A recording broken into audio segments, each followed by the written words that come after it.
Tires. They're a vital part of our car. Without them, we don't go nowhere, but eventually they need to be changed.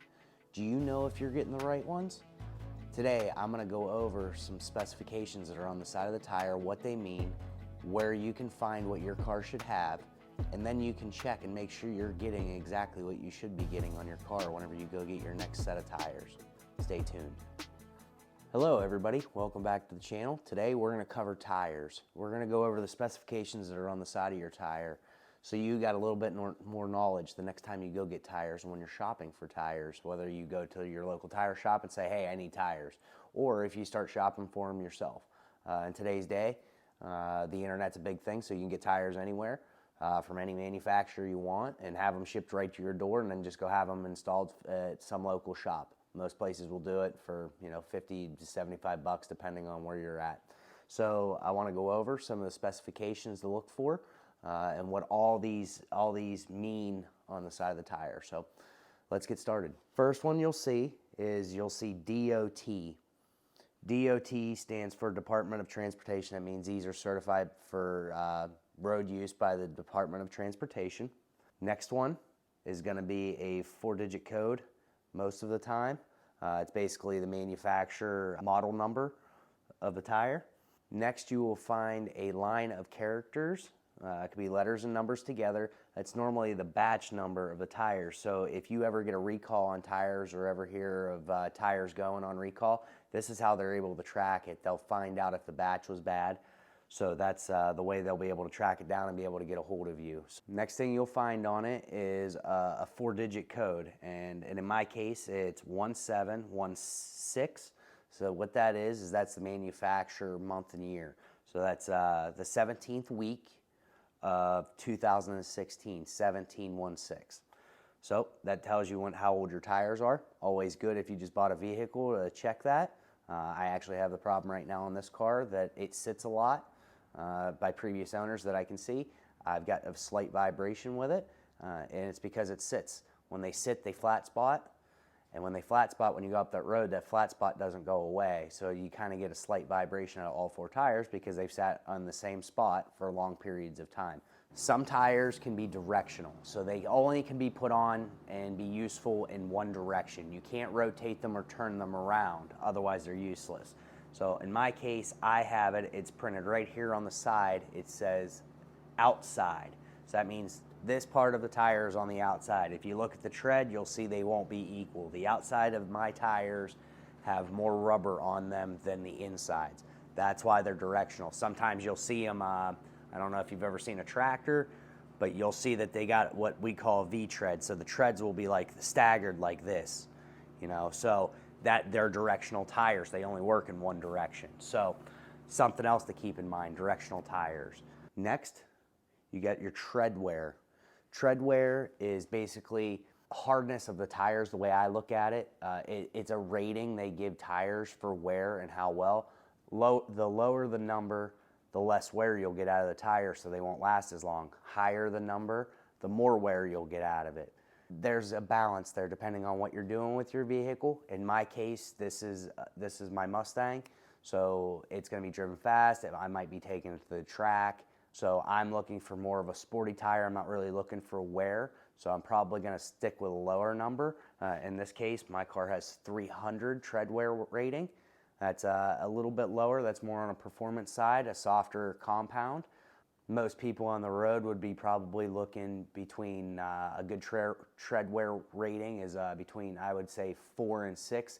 Every manufacturer can vary. They won't necessarily be, a 300 in a Michelin won't be the same as a 300 in a Goodyear. So, you're looking, I would say, between 4 and 600. You start getting beyond that, you start getting into a pretty hard tire.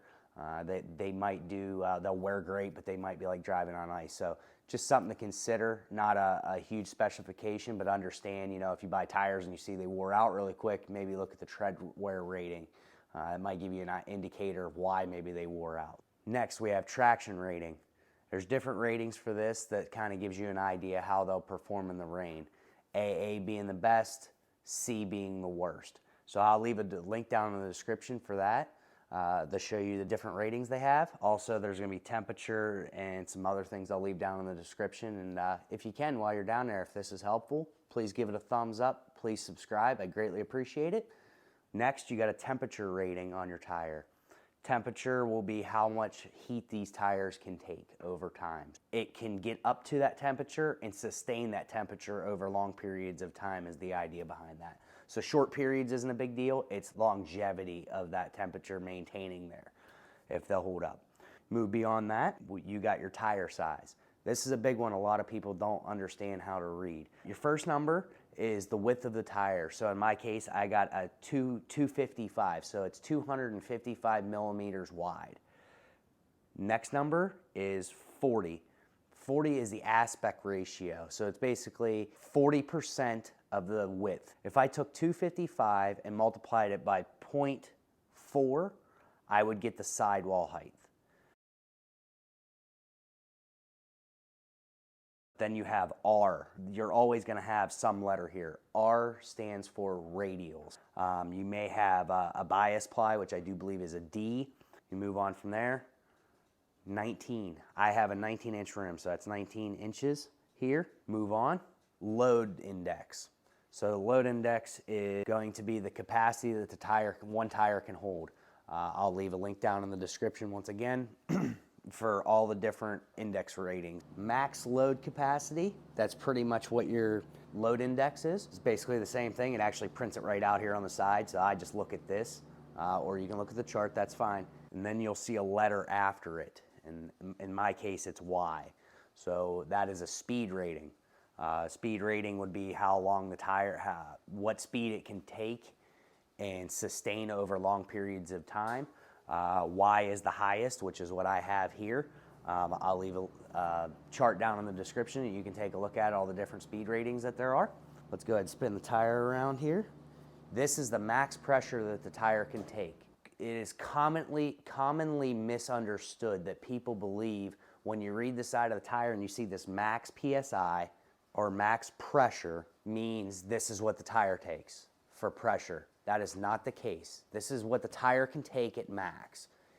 Consult your owner's manual or consult the door tag in order to know what your car is supposed to run for pressures. With all that being said, there's one final thing that you can look at to know the bare minimums of what you need to know whenever you're buying tires. Let's take you over and show you the door tag. We're in the driver's side door of my car. You'll see this is basically all the information for the car. This is basically the door card tag. This gives you all the information you need for your car, and also a tire and loading information. So this will tell you, if you have this, what size tire you're supposed to have on the front, what size tire you're supposed to have on the rear, the load rating, and the speed rating that they recommend that you have on this vehicle. You can also, if you do not have this tag, you can read right on here and it'll give you the same information. So right here, tire, FR standing for front.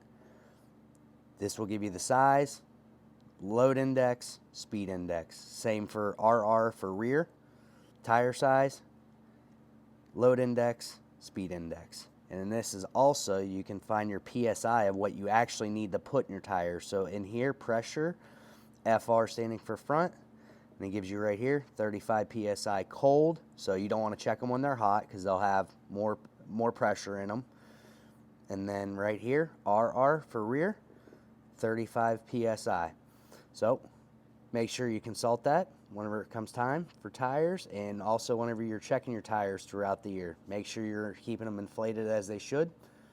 All right, I've gone over all the specs on a tire, so now you can be more informed when you go get tires on your vehicle, or when you're looking for them online, you'll know what to look for.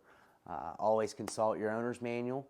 Always a good idea to look at that door tag as well. Take a look down in the description and go over anything you might have questions on. If you can't find it there, please feel free to leave a comment.